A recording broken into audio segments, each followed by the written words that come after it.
Hello दोस्तों, आप सबका बहुत बहुत स्वागत है बीके टेक्निकल क्लासेस में। दोस्तों, अपन रोज़ इलेक्ट्रीशियन का कोर्स कंप्लीट करके हुए चल रहे हैं और जितनी भी क्लास हो चुकी हैं सारी अपन ने प्लेलिस्ट के अंदर डाल दी गई हैं। आप प्लेलिस्ट के अंदर जा सकते हैं और वहाँ से सारी क्लास पूरी देख सकते हैं कंप्लीट। ठीक है। उसके साथ साथ में अपन जो 2018 में जो लाइनमैन के पेपर हुए थे बिजली विभाग के, वो अपन ने रोज़ क्या सॉल्व कर रहे हैं और 2 पेपर अपन ने कंप्लीट कर लिए हैं, वो भी सारी प्लेलिस्ट बना के डाल दी गई है। उसके बाद में प्रैक्टिकल की जितनी क्लास होती है वो भी प्लेलिस्ट में डाल दी गई है। उसके बाद में अपन जो भी कोई न्यूज़ है, किसी भर्ती के रिलेटेड हो, किसी IT रिलेटेड हो, सारी अपन यहीं पर देते हैं। ठीक है। और अधिक से अधिक दोस्तों तक आपको चैनल को सब्सक्राइब करना है, अधिक से अधिक दोस्तों तक शेयर भी करना है। ठीक है। और अपन क्लास स्टार्ट करते हैं। अपन ने उस दिन क्लास में देखा था, परसों वाली रोज में, कि श्रेणी क्रम में जो प्रत्युत जोड़ते हैं, प्रत्युतों को जोड़ने का क्रम देखा था। श्रेणी है, समांतर है, मिश्रित क्रम है। तो अपन एक एक को पढ़ रहे थे। तो अपन ने पढ़ा था श्रेणी क्रम। तो अपन का जो बाकी रह रहा है वो अपन स्टार्ट करते हैं। तो क्या है श्रेणी क्रम पढ़ेंगे अपन, उसमें जितने न्यूमेरिकल हैं सारे क्या सॉल्व करेंगे। ठीक है, करते हैं स्टार्ट। क्लास को अधिक से अधिक दोस्तों तक शेयर भी करना है और चैनल को सब्सक्राइब करना है। ठीक है, ये नहीं बोलना बस। तो श्रेणी क्रम, श्रेणी क्रम क्या होता है? श्रेणी क्रम वह क्रम होता है जिसमें विद्युत धारा का क्या है, केवल एक ही मार्ग होता है। विद्युत धारा का केवल एक मार्ग होता है।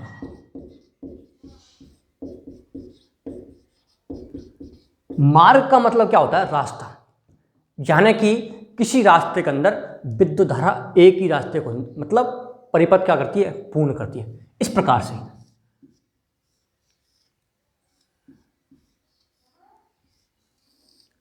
यहां से गई और यहां से वापस आ गई। यानी कि अपन इस प्रकार से बोल सकते हैं, पहला प्रतिरोध का अंतिम सिरा दूसरे प्रतिरोध के प्रथम सिरे से।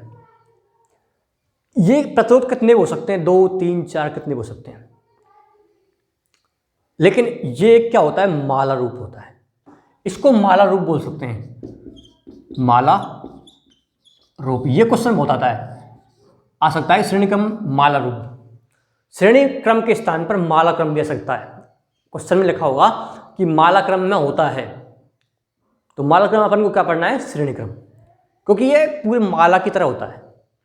इसमें अपन ने परसों क्या देखा था कि धारा का मान समान। श्रेणी क्रम में क्या होता है? हर प्रतिरोध के अंदर धारा का मान क्या होता है? समान होता है और वोल्टेज का मान अलग अलग होता है। हर प्रतिरोध के अंदर जो वोल्टेज ड्रॉप का मान होगा वो अलग अलग होगा और जितने प्रतिरोध लगे हैं सबका वोल्टेज ड्रॉप को अपन योग करके जो अपना कुल वोल्टेज ड्रॉप है उसके क्या होता है? बराबर होता है। बीजगणितीय योग के क्या होता है? बराबर होता है। ये कितना वोल्टेज ड्रॉप करेगा, ये कितना वोल्टेज ड्रॉप करेगा, वो टोटल वोल्टेज की क्या होगा? बराबर हो जाएगा। जैसे कि अपन इसको इस प्रकार देख सकते हैं, टोटल वोल्टेज बराबर V1 प्लस V2, इस प्रकार से। इसका मतलब है कि आगे और भी प्रतिरोध जुड़े हो सकते हैं।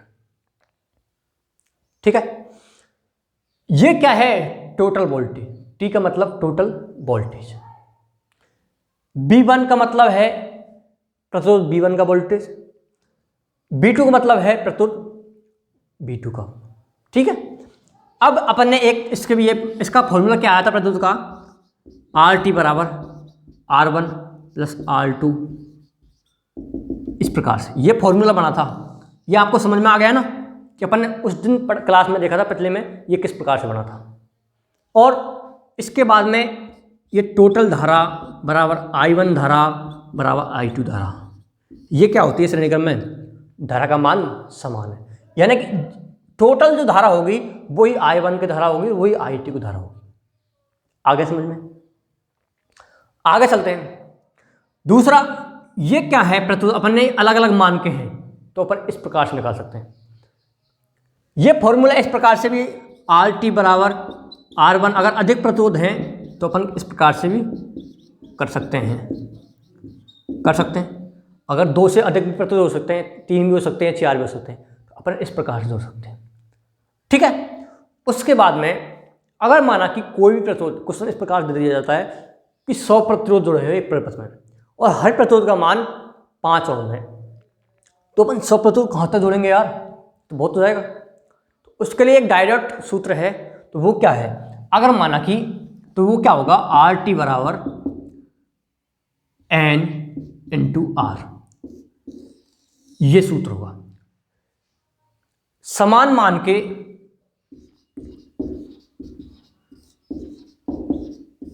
कि अधिक प्रतिरोध होने पर, अधिक क्या होते हैं, प्रतिरोध, अगर समान मान के प्रतिरोध अधिक हैं तो अपन इस फॉर्मूले से निकाल सकते हैं।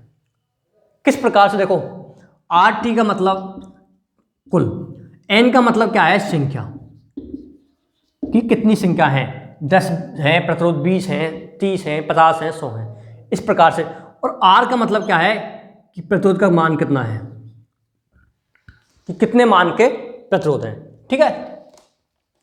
उसके बाद में इस प्रकार से कर सकते हैं, माना कि कोई परिपथ के अंदर बोला क्वेश्चन को कि एक परिपथ के अंदर 50 प्रतिरोध हैं और हर प्रतिरोध का मान 10 ओम है, तो टोटल प्रतिरोध कितना होगा, तो अपन इस प्रकार से निकाल सकते हैं, आर टी बराबर एन का मतलब मान कितना होगा, 50 प्रतिरोध हैं और हर के प्रतिरोध का मान कितना है, 10 ओम है, तो आर टी का मान कितना आ जाएगा, 500 ओम। इस प्रकार से अपन निकाल सकते हैं। वो कब निकालेंगे, जब समान मान के प्रतिरोध अधिक लगेंगे तब, या फिर अलग अलग मान के दिए हुए हैं तो अपन इस प्रकार से निकाल सकते हैं। ठीक है। अब आप देखते हैं आगे इसमें बता दूं,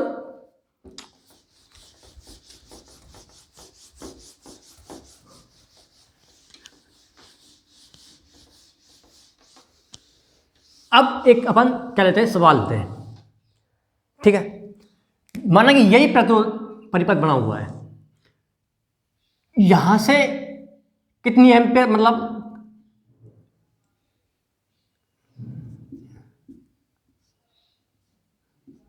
वोल्टेज का मान दिया हुआ है 100 वोल्टेज, और ये प्रतिरोध है 5 ओम का, और ये प्रतिरोध है कितने ओम का, 10 ओम का, या फिर ये प्रतिरोध है कितने, 15 ओम का। ठीक है।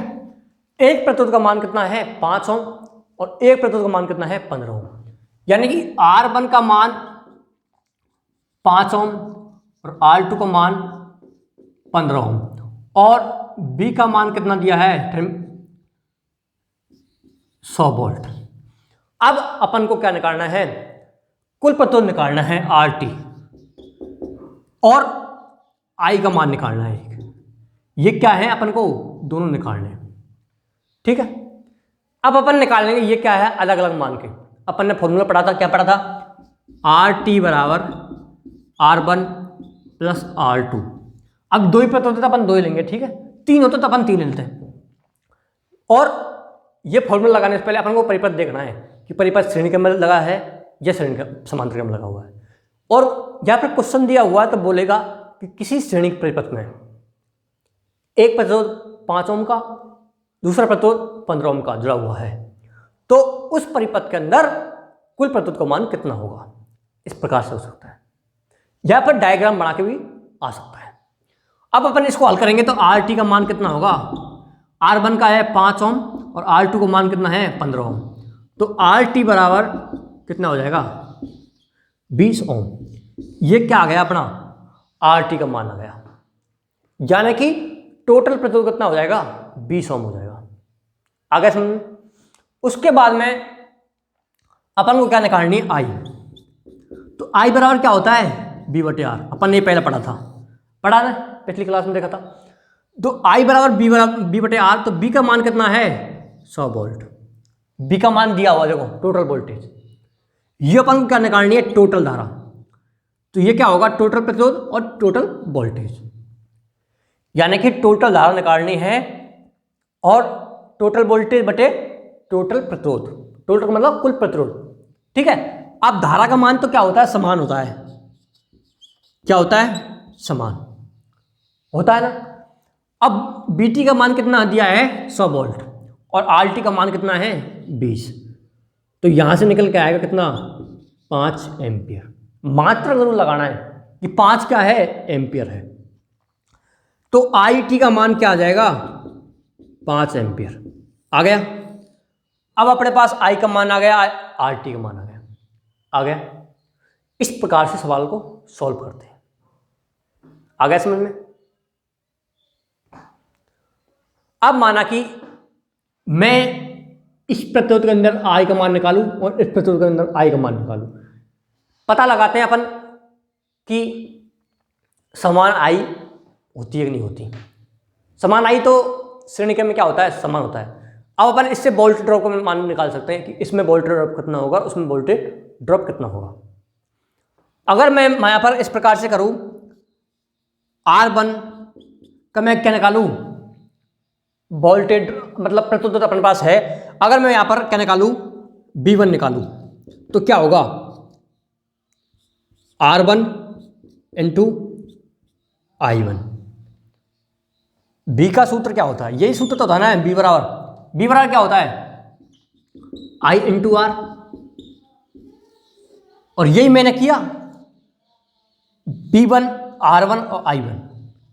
अब मैं B1 यहां पर निकालूं, यानी कि B1 का मतलब इसके अंदर ये R1 है, ये R2 है, तो मैं B1 यानी ये कितना ड्रॉप कर रहा है, वोल्टेज कितना है इसमें, तो मैं इस प्रकार से निकालूं इसको। B1 बराबर, तो R1 का मान कितना है 5 और I का मान कितना है अपने पास 5, तो B1 का मतलब कितना हो जाएगा, दिख रहा है ना, हाँ, तो B1 का हो जाएगा 25 वोल्ट। यानी कि ये प्रतिरोध कितना वोल्टेज ड्रॉप करेगा, 25 वोल्टेज। R1 का मान, R1 25 वोल्टेज, ठीक है। R1 का मान मतलब R1 कितना वोल्टेज ड्रॉप करेगा, 25 वोल्टेज हो गया।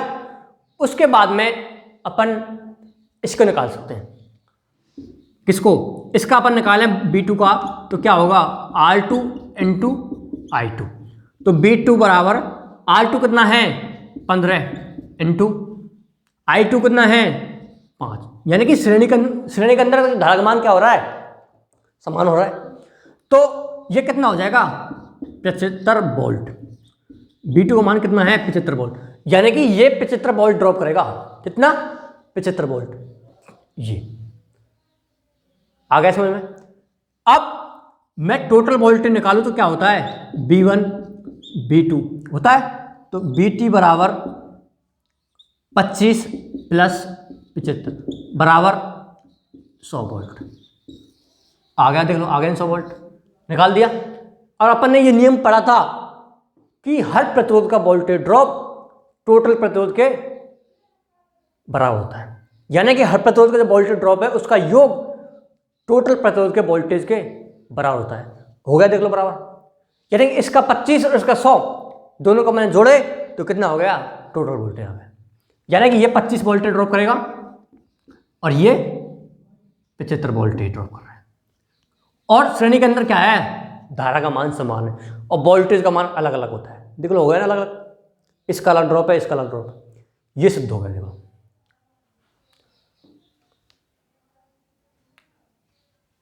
हो गया। अब मैं माना कि इसकी मैं धारा निकालूं, किसकी, इसकी धारा निकालूं, तो क्या होगा, इसकी मैं क्या निकालूं धारा, तो I बराबर I1 बराबर B1 बटे R1। ये क्या फॉर्मूला है, I1 किस लिए आया और B1 और R1, यानी I1 यानी कि प्रतिरोध R की धारा, B1 यानी कि प्रतिरोध जो B1 है वोल्टेज उसको कितना ड्रॉप कर रहा है, उसके बाद में R1 का मतलब है R1 का मान कितना है। तो मैं I1 निकालूं तो B1 का मान कितना है 25 है अपने पास, है B1 का मान 25 है ना अपने पास, ये निकाल देखो अपने पास निकाल दिया 25 कहाँ पर है, देखिए B1 का मान 25 रख दिया और R1 का मान कितना है 5, रख दिया। इससे मैंने एक काटा तो I1 का मान कितना आ गया, 5 एम्पियर आ गया ना 5 एम्पियर। और अपनी जो धारा है, टोटल धारा देखो, ये टोटल धारा ये भी 5 एम्पियर है और ये भी क्या आ गया 5 एम्पियर, यानी कि टोटल धारा भी 5 एम्पियर और I1 की धारा भी 5 एम्पियर। जो प्रतिरोध बन है उसकी धारा भी कितनी है, 5 एम्पियर, यानी कि समान धारा। अब अपन I2 का मान निकाले, माना कि इसके अंदर कितनी धारा निकल रही है, माना कि देखते चेक करते हैं एक बार। तो I2 बराबर V2 बटे I2 R2, ठीक है। तो I2 बराबर V2 कितना है अपने पास, 75 वोल्ट, कितना 75 है ना, देखो एरिया। उसके बाद में R2 का मान कितना है 15, तो मैं इसको काटूंगा तो I2 का मान कितना आ जाएगा 5, देखो आ गया। I1 का मान भी 5 एम्पियर और I2 का मान भी 5 एम्पियर आ गया, और IT का मान भी 5 एम्पियर, यानी कि अपन ने जो पहले पढ़ा था IT बराबर I1 बराबर I2 समान था, सिद्ध हो गया। तभी तो अपन ने पहले बोला था कि श्रेणी क्रम के अंदर धारा का मान हर प्रतिरोध के अंदर क्या होगा, समान होगा, यानी कि 5 तो 5 5 और वोल्टेज का मान अलग अलग, देख लो अलग अलग है। और ये धारा है टोटल प्रतिरोध की क्या होगी, बराबर होगी, देख लो है ना बराबर। और हर प्रतिरोध का वोल्टेज ड्रॉप भी अलग अलग आ रहा है, और वोल्टेज ड्रॉप हमेशा प्रतिरोध के समानुपाती है, देखो आ गया। अगर प्रतिरोध का मान बढ़ रहा है तो वोल्टेज ड्रॉप का मान भी बढ़ रहा है। इसका मान 15 ओम है तो वोल्टेज ड्रॉप 75, इसका मान 5 ओम है तो वोल्टेज ड्रॉप 25, आ गया समझ में। ये जो सारा सिस्टम है अपन ने पहले जो पिछली क्लास में देखा था, वो जो नियम बने थे वो सारे फॉलो हो रहे हैं कि नहीं हो रहे, इसमें सिद्ध हो गए कि नहीं हो गए, हो गए ना, सिद्ध हो गए। जो अपन ने जो नियम पढ़े थे, धारा समान है वोल्टेज अलग अलग है, वो सिद्ध हो गए कि भाई धारा समान है या नहीं है, अपन ने सिद्ध करके देख लिए। किसके अंदर, श्रेणी क्रम के अंदर। इसी प्रकार से अपन कोई भी प्रतिरोध के अंदर और प्रतिरोध जोड़कर भी मान निकाल सकते हैं, ठीक है। अगर मैं माना कि यहां पर एक प्रतिरोध और जोड़ू, एक प्रतिरोध और जोड़ू, तो प्रतिरोध का मान क्या होगा, बढ़ जाएगा, क्योंकि श्रेणी क्रम के अंदर क्या होता है, R2 बराबर R1 प्लस R2